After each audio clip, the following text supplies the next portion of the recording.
Harun Ar-Rasyid dikawal.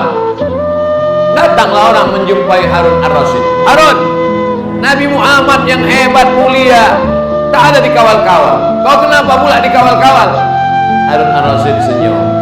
Nabi Muhammad tidak dikawal karena rakyatnya waktu itu macam aku. Sedangkan zaman sekarang aku mesti dikawal karena umatnya macam kau.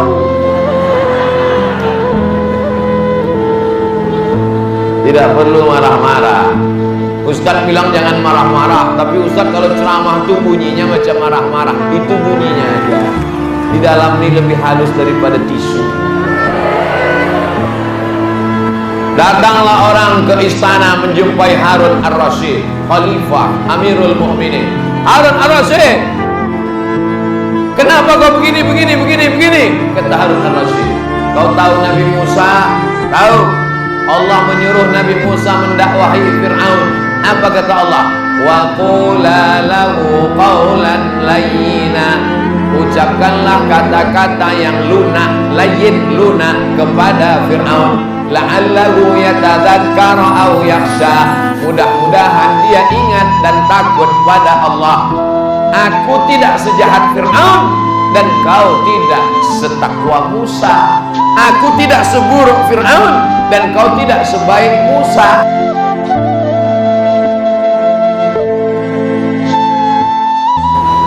Jangan urus privasi saya. Masalah jilbab urusan saya, masalah celana pendek urusan saya. Kalau kau mau masuk surga, urus saja surgamu, jangan urus neraka. Pernah Bapak Ibu dengar orang ngomong begini? Ini orang tidak mengerti ajaran Islam. Ajaran Islam itu bukan sekedar sholat, tapi ngajak orang sholat. Ajaran Islam itu bukan cuma jilbab, tapi ngajak orang berjilbab. Tapi jangan saking semangatnya laki-laki pun diajak berjilbab. Inilah yang disebut dengan dakwah. Jadi dakwah ini jangan urusan dakwah serahkan aja ke Ustadz Somad. Oh tidak. Dalam Islam dakwah itu bukan urusan ustadz. Ustadz itu urusannya ngajar. Aku tidak mau berdakwah karena aku tidak LC, karena aku tidak doktor, karena aku tidak tamat UIN, karena aku tidak belajar. Dakwah itu ngajak. Ngajak tidak perlu sekolah agama. Nanti kalau ada orang ngajak ibu, "Bu, ayo kita pengajian di Masjid Jabal Arafah." Kau tamat apa? Aku SE, urus saja kalkulator. Ini orang tidak paham. Ada yang namanya dakwah, ada yang namanya ngajar. Ngajar halal, haram, makruh, mubah, sunat, sunan muakkad, dalil fikih, usul fikih, qawaidul fikih. Itu baru orang alim, itu ulama, itu kiai, itu buya. Tapi berdakwah, ngajak orang sholat, ngajak orang jangan ribah, ngajak jangan nonton drakor, maka itu semuanya kewajiban kita. Jangan serahkan dakwah kepada ustaz. Aku dakwah ini udah kuserahkan kepada ustaz. Ustaz siapa? Ustaz Somad. Makin kurus loh ustaz itu. Mati berdiri lah dia. Jadi ini perlu dipahamkan. Pelajaran yang pertama yang mau saya sampaikan adalah bahwa setiap muslim punya kewajiban berdakwah. Tapi mengajar itu kewajiban ulama. Kenapa dipanggil ustaz? Ustaz itu dari bahasa Persia, diambil oleh Turki. Artinya orang yang punya banyak ilmu pengetahuan. Di Mesir, profesor itu dipanggil al-ustaz. Namanya profesor. Waktu saya kuliah di Mesir, nama rektornya Al-Ustaz Ahmad Omar Hashim. Ustaz artinya profesor. Sampai ke Batam, guru Iqra dipanggil Ustaz. Kenapa nama Ustaz Somad ditulis panjang-panjang Abdul Somad Dr. LCMA? Gara-gara ada koran di Pekanbaru, di halaman belakangnya isinya ustad, tapi jual minyak lintah, obat kuat. Saya takut jamaah ini tak bisa membedakan mana ustad tukang keluarkan jin, mana ustad tukang potong kambing, mana ustadz yang mengajar ilmu agama. Itulah maka di ujungnya itu dibuat LC. Jamaah pun tak tahu bertanya pula, bertanya sama yang tak tahu juga. Ustadz Somad itu apa arti LC di ujung namanya itu? Itu LC itu artinya lama di Kairo.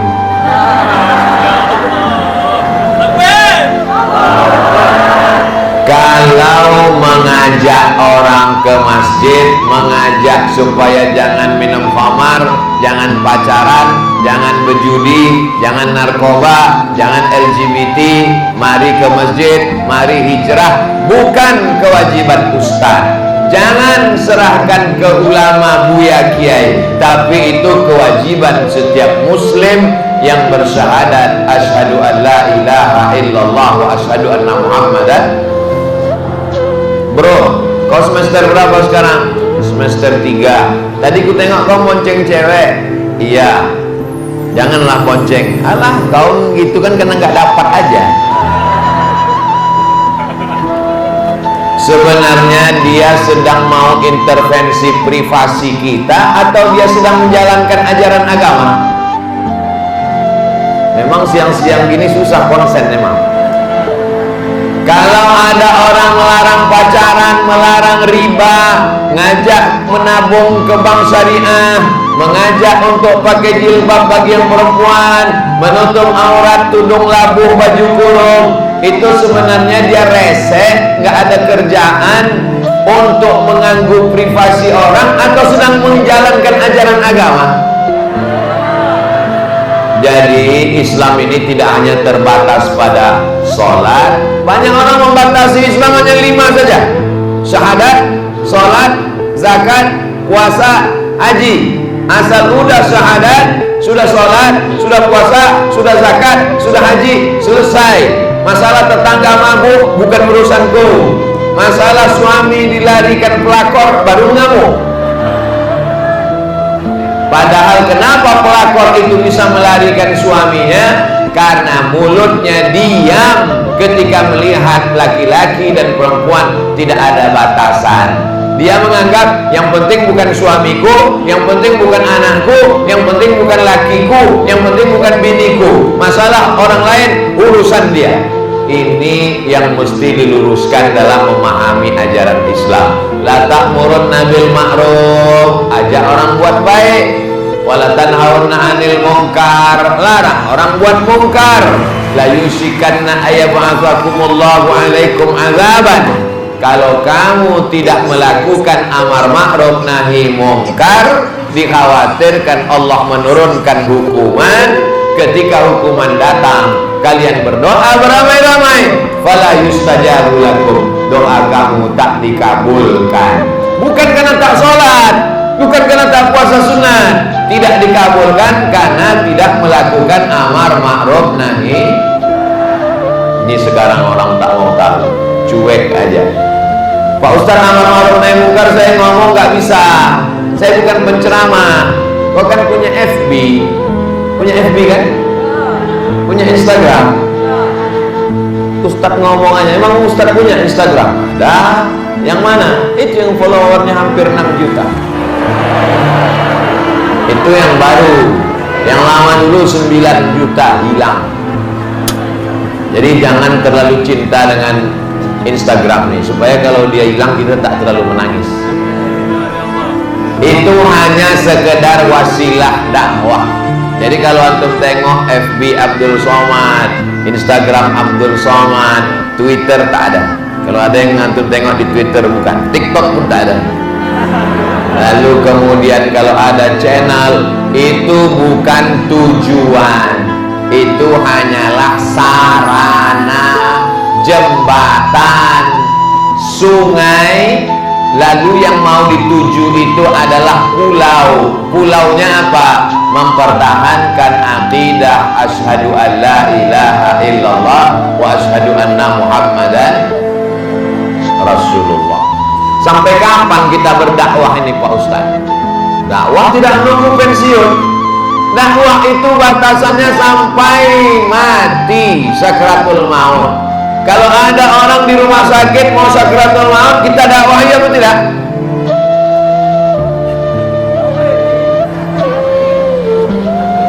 Saya menjawab talqin. Kalau ada orang mau mati sakratul maut, kita tetap berdakwah. Namanya talqin. Orang mau mati didakwahi, bukan tablik akbar. Jangan pula nanti kalian kumpulkan semua orang ICU lalu kalian dakwah, ya ayyuhallazina ICU. Dakwah menuju orang mati adalah dibisikkan ke telinganya, la ilaha. Selesai. Mudah-mudahan dia mati husnul khotimah. Selesai dia mengucapkan la ilaha illallah, habiskah tanggung jawab kita? Belum. 4. Memandikan, mengkafankan, mensolatkan, mengkebumikan. Orang Islam mesti dikubur di dalam tanah. Kalau tanah tak ada lagi, cari tanah kosong, tanah wakaf. Kami di pulau Pak Ustadz, kalau gitu dibakar aja lah jenazah ini. Oh, pikir jagung. Dari tanah balik ke tanah. Bagaimana dengan orang yang mati dimakan ikan Pak Ustadz? Apa boleh buat?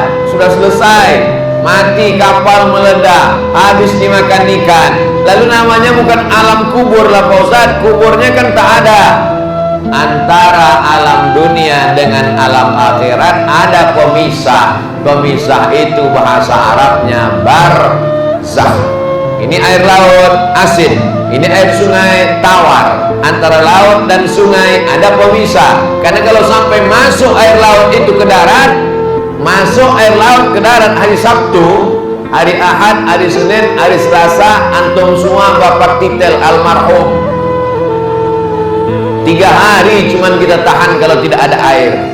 Kalau tidak ada beras, tahan 3 bulan. Kalau tidak ada air, tahan 3 hari. Tapi kalau 3 detik tidak ada kamu, dunia terasa hampa. Ini saya karena anak-anak muda nih. Saya karena nengok anak-anak muda ini muda saya balik. Nah, oleh sebab itu maka orang yang mati kebakaran, hilang di laut, diterkam harimau, dimakan buaya. Buaya itu kejam. Begitu dampaknya manusia, terkamnya langsung. Tapi ada yang lebih kejam, buaya darat. Dia tidak menerkam, tapi dirayunya dulu. Ujung-ujungnya dimakannya juga kok hidup. Semua yang di laut kalau sudah naik ke darat menjadi jahat luar biasa. Di antaranya buaya darat dan lintah. Hafal semua mulai.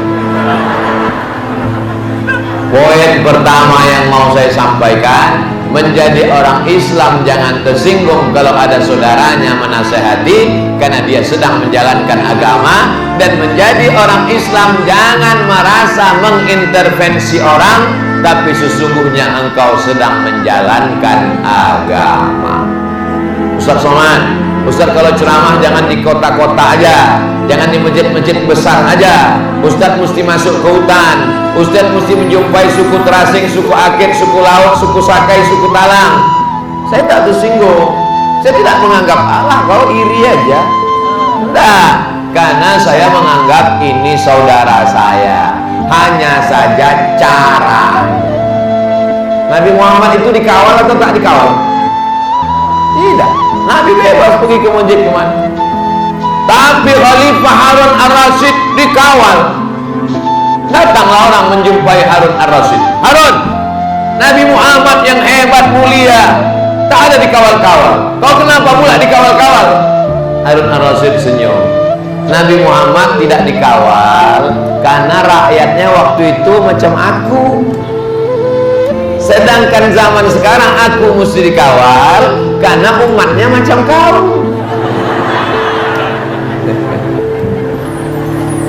Tidak perlu marah-marah. Ustaz bilang jangan marah-marah, tapi Ustaz kalau ceramah tuh bunyinya macam marah-marah. Itu bunyinya aja. Di dalam ini lebih halus daripada tisu. Datanglah orang ke istana menjumpai Harun ar-Rasyid, Khalifah Amirul Mukminin. Harun ar-Rasyid, kenapa kau begini? Kata Harun ar-Rasyid, kau tahu Nabi Musa? Tahu. Allah menyuruh Nabi Musa mendakwahi Fir'aun. Apa kata Allah? Wa qula lahu qawlan layyina. Ucapkanlah kata-kata yang lunak, layyin, lunak kepada Fir'aun. La'allahu yatadzakkara aw yakhsha. Mudah-mudahan dia ingat dan takut pada Allah. Aku tidak sejahat Fir'aun dan kau tidak setakwa Musa. Aku tidak seburuk Fir'aun dan kau tidak sebaik Musa. Kenapa cakapmu kasar kepada aku? Jadi dakwah ini pun dengan lembut. Begitu juga dengan ibu kalau menasehati kawan, sama-sama alumni SMP. Dulu waktu sekolah sama-sama tak pakai jilbab, tapi karena ibu dapat hidayah ngaji, kawan tidak berjilbab. Ibu orangnya tidak egois, tak mau masuk surga sendirian, ingin masuk surga satu kelas, sama-sama kepala sekolahnya masuk sekalian.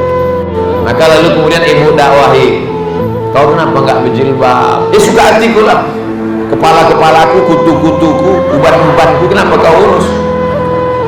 Apakah ibu marah? Tak, ibu senyum. Aku tak ingin kau transit masuk neraka jahanam. Kasar kali kau. Aku tak kasar, aku yang lembut kali itu dah. Kau kasar, ku jambak kepala kau. Kalian juga anak-anak muda mesti menasihati kawan. Kemana kau malam ini guys?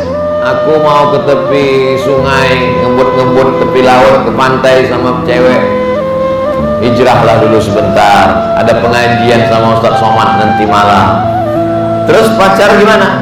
Habis ngaji baru lanjutkan. Ini namanya hijrah pasrah tapi tak rela. Kira-kira kalau Allah sekali kun fayakun semua orang menjadi baik, bisa tak bisa? Innama amruhu idza arada syai'an ayyaqula lahu kun baik. Semua yang tak berjilbab langsung pakai kain kapan. Bisa apa tak bisa? Bisa. Semua yang nakal-nakal langsung jadi baik atau langsung mati sekalian, rata dengan tanah. Dipanggilnya satu malaikat tak berhasil nampaknya Abdul Somad ceramah, tolong kau siupkan sangkakala dulu, tapi jangan kuat-kuat kali. Kira-kira pingsan aja lah agak 3 hari. Taubat semua orang di dunia ini. Tapi Allah tidak ingin orang itu baik karena takut. Allah ingin orang itu baik karena sadar dari dalam dirinya. Lalu kemudian kenapa kalau memang Allah itu ada, kenapa tak dinampakkannya dirinya Pak Ustaz? Saya ketemu dengan seorang mu'alaf, namanya Kohani. Selalu nonton video Kohani, Koh Stephen, mu'alaf. Saya tanya, kenapa Kohani masuk Islam? Kata dia alasannya satu Pak Ustaz. Kenapa? Karena dalam Islam itu unik dibanding yang lain. Apa uniknya? Tuhannya nggak nampak. Itu justru yang membuat dia bersyahadat masuk Islam. Allah ingin kita percaya, padahal dia tidak kelihatan. Tapi sekarang orang mau. Ada orang dari Yunani, namanya Demokritos. Siapa namanya? Ibu yang hamil jangan kasih nama anak Demokritos. Hai Demo. Hobi apa? Unjuk rasa. Demokritos mengatakan yang ada inilah yang ada. Tiang ini ada karena ada. Kamera ini ada karena nampak. Bunga ini ada karena disentuh. Somad ada karena bisa didengar. Bisa dilihat, bisa didengar, bisa dipegang, bisa disentuh, bisa ditangkap dengan panca indera. Ada. Kalau tidak bisa ditangkap, tidak bisa dilihat, tidak bisa dipegang, maka tidak ada. Malaikat bisa ditengok? Kalau begitu malaikat menurut Demokritos. Nama filsafatnya materialism. Materi. Ini materi, ini materi, ini materi. Orang yang hanya percaya kepada materi, maka orang itu disebut dengan materialisme. Perempuan yang hanya suka kepada materi disebut matre, karena dia mau materi aja. Sedangkan Islam ada zahir, ada batin. Zahir yang materi, tapi ada yang batin, yang non materi, yang tak nampak. Tak usahlah jauh-jauh cerita malaikat, tak usahlah jauh-jauh cerita Allah, tak usahlah jauh-jauh cerita surga dan neraka, tak usahlah jauh-jauh cerita malaikat, tak usahlah jauh-jauh cerita tentang roh. Yang dekat-dekat aja. Ada yang bisa menengok cinta? Itu Pak Ustadz yang gini. Ada yang bisa menengok benci, marah. Itu namanya immateri, itu namanya non materi. Makanya kalau Idul Fitri kita mengatakan mohon maaf zahir dan batin. Apakah bisa kita pertanggungjawabkan setiap umur kita ini? Insya Allah. Abdul Somad, kau semalam di mana? Penyengat. Khutbah di mana? Masjid yang cantik itu. Habis itu kau tausiah di mana? Tausiah di masjid di atas bukit. Subuh tadi di mana? Tak ingat saking banyaknya jadwal. Habis itu tadi sebelum di sini di mana? Universitas Batam. Besok subuh di mana? Tak aku tengok lagi jadwal, pusing kepalaku.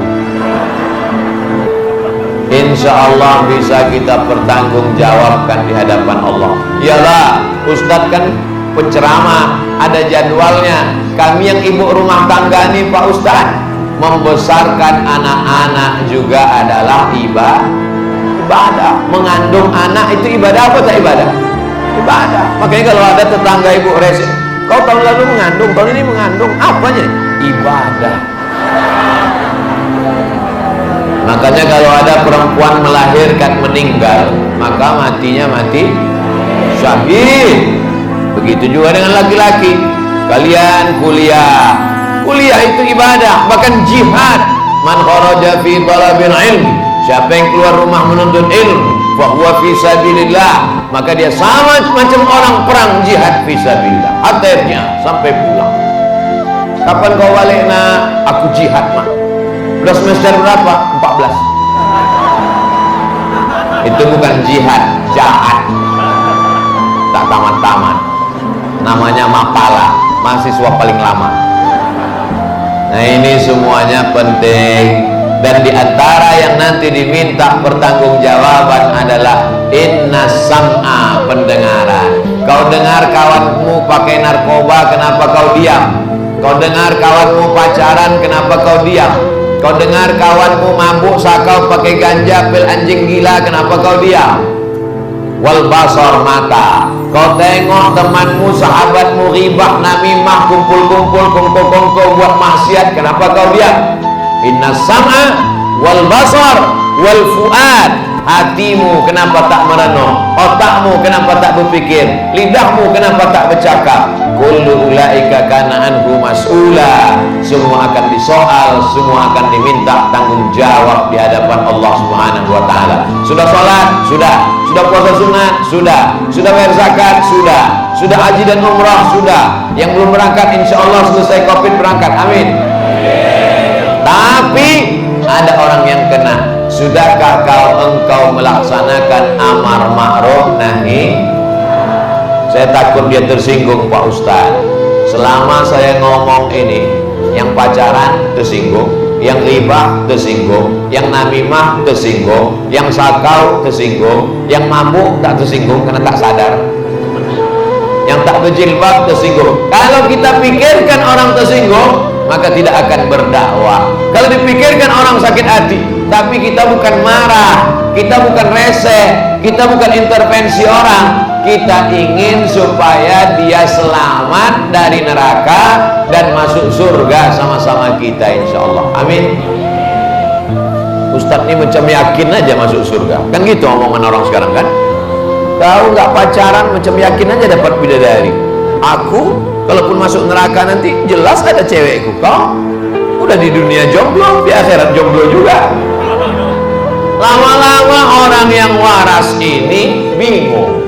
Saking banyaknya orang gila, orang waras ragu dengan kewarasannya. Betul tak Jack Hussein? Tak berjilbab, tak berjilbab, tak berjilbab, tak berjilbab, tak berjilbab. Ada satu ibu-ibu berjilbab, yang satu ngomong, kau kalau berjilbab aura kecantikanmu hilang. Kau berjilbab nanti kepala kau berjamur. Kau berjilbab kutu kau sebesar tahun. Lama-lama dia ragu, dia buka. Ada satu anak lajang nggak punya pacar. Kau malam ini kemana? Di rumah. Apa? Kau di rumah? Bencong aja pulang pagi. Kau malam ini kemana? Aku jalan sama cewek. Kau jomblo? Ya Allah, kasihannya. Lama-lama dia ragu karena dia tidak punya pegangan yang kuat.